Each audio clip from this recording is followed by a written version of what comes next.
It's totally bonkers, and it's hard to imagine all these serious historical events taking place on the same planet where we open Twitter to have vapid, meaningless arguments with people we'll never meet, and share memes with no context whatsoever that shouldn't be funny. However, the world didn't turn daft overnight. In fact, in some cases, it's always been that way. And so, for this new channel we're trying to get up and running, I thought it wouldn't be a bad idea to start off with 25 absurd random history facts, ranging from the odd to the outright hilarious. If you enjoyed this video, please do leave a like, and remember, it goes a long way in helping us achieve world domination. And, without further ado, let's begin. Napoleon Bonaparte's most humiliating moment would arguably take place in July. A horde of rabbits during a rabbit hunt arranged for him and his men. Once released from their cages, the rabbits simply charged at Napoleon and his men, and thus the hunter became the hunted, and what I wouldn't give to witness that. Since Napoleon lived until 1821, I think it's fair to say that the rabbits didn't succeed in killing Napoleon. However, the humiliation it likely caused him was good enough.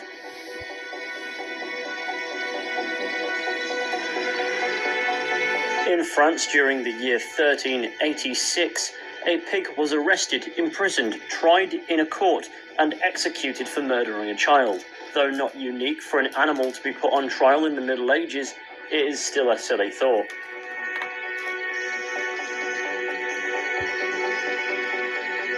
On the 27th of August 1896, the Anglo-Zanzibar War broke out between Britain and Zanzibar.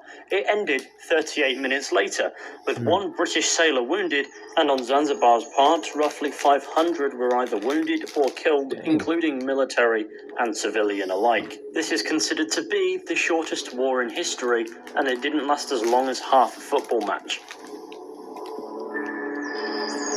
At US President Andrew Jackson's funeral in 1845, his pet African grey parrot had to be removed because it was swearing loudly and often disturbing other attendees. And here we mourn the loss of the President of the United States.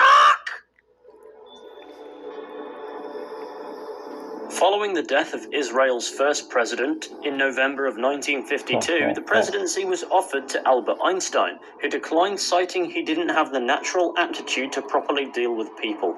Albert Einstein wasn't even from Israel, but declined the presidency on the basis of being an introvert. Rome's infamous tyrant Caligula once threatened to make one of his favourite horses a senator, citing it'd do a better job than human senators. He was assassinated before he could do this, and rumour has it he had every intent in doing so. Unfortunately, in the end, he didn't really get the chance to. Unfortunately. In the year 1820, the town of Salem, Massachusetts, notorious for its witch trials, held a trial to determine whether or not tomatoes were poisonous. The trial was settled when Colonel Robert Given Johnson ate a whole basket of tomatoes without dying or falling ill. Clearly, they were a superstitious bunch, though a trial against tomatoes in the 19th century is definitely far better than what they were doing at the end of the 17th century. The fear of the tomato, which sounds ridiculous to say, wasn't, however, confined to Salem. I just think it's ironic that it was a town notorious for its witch trials that put this superstition to bed. True. King Henry VIII had a grooms of the stool, and their job was to wipe his backside after a bowel movement. All 4 individuals who served in this position under Henry's reign were knighted. So he literally knighted 4 blokes for wiping his backside. And I also think it's funny that by mathematics, they stuck around longer than his wives did. In the 13th century, Pope Gregory IX declared cats to be associated with devil worship, and had as many exterminated as possible. Many believe this led to the increased transmission for the bubonic plague due to the increase in rat infestations. However, of late, it's been acknowledged that the plague spread simply far too quickly for rats to be the only culprit. Dick move from Gregory banning cats, though, because cats are cool. In ancient Asia and up until the 19th century, a popular method of execution was death by elephant. Elephants could be taught to inflict painful and horrific slow deaths, or simply execute people using large blades fitted to their tusks. I'm sure it made sense culturally, it just seems a bit random to me. The Volkswagen Beetle was commissioned by none other than Adolf Hitler, intended to be a practical and affordable car that the working class could afford. The year 46 BCE was 445 days long by imperial decree due to Julius Caesar implementing 2 extra leap months to bring the calendar in step with the seasons. The basis of the calendar afterwards was the 365-day and 6-hour format that we know today.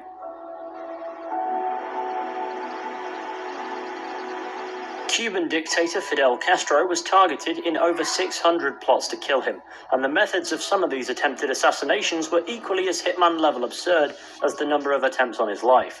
From a poisoned diving suit to an exploding cigar, Castro of course survived and lived until 2016, where he passed away aged 90 years. During Prohibition, the US government began to poison alcohol. When the law banning booze was passed, many continued to drink alcohol, and thus the law officials were frustrated and naturally responded by poisoning industrial alcohols otherwise regularly stolen by bootleggers and converted into drinking alcohol, and those who would consume the poisoned beverages would die. This roughly resulted in the deaths of at least 10,000 people by the end of Prohibition in 1933. It's a bit extreme, to be honest. Tsutomu Yamaguchi was a 29-year-old naval engineer on a business trip to Hiroshima on the 6th of August 1945, surviving the atomic bomb's blast despite being only 2 miles away from ground zero. On the 7th, he boarded a train home to Nagasaki, where 2 days later, the other atomic bomb fell on the city. He survived again. Rumour has it he was discussing what he'd seen in Hiroshima with his colleagues when the second bomb fell, interrupting the conversation. Regardless, it's hard to tell if he was a lucky man or an unlucky one, though he lived a long life and only passed away aged 93 in 2010. Carbon dated to between 1404 and 1438, the Voynich manuscript still baffles scientists and historians alike.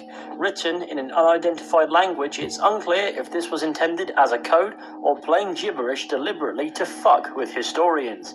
If that is the case, the effort is through the roof, being 240 pages long, with peculiar foldouts and some pages suspected to be missing on top.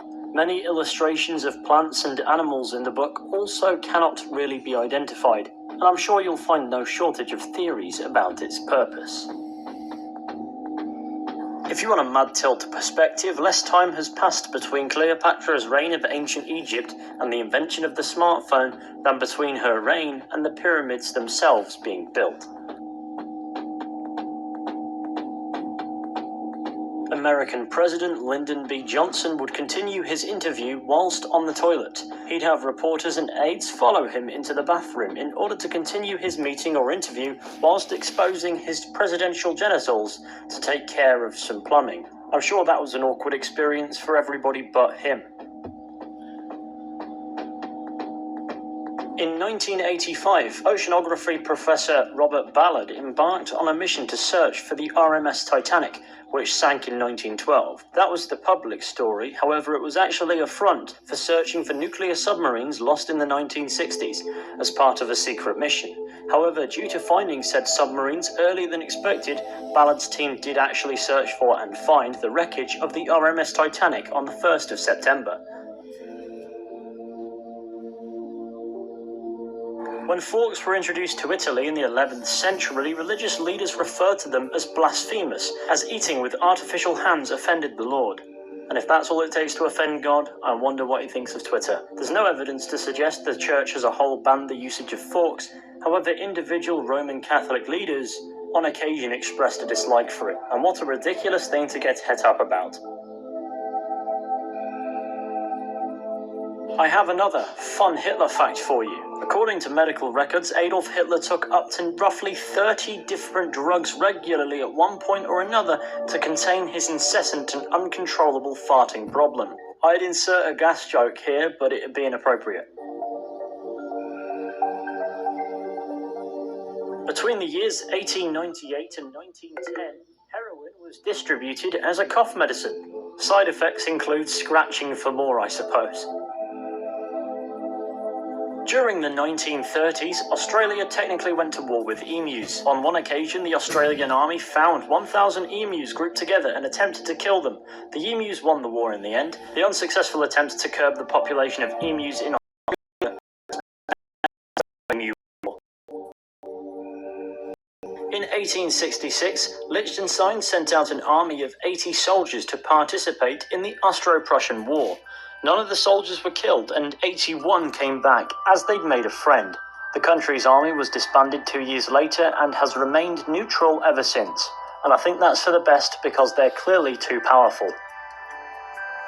In Strasbourg, in the Holy Roman Empire in the year 1518, many locals began to dance uncontrollably for days on end until they died. This dancing mania lasted 2 months and isn't the only recorded instance of this occurring.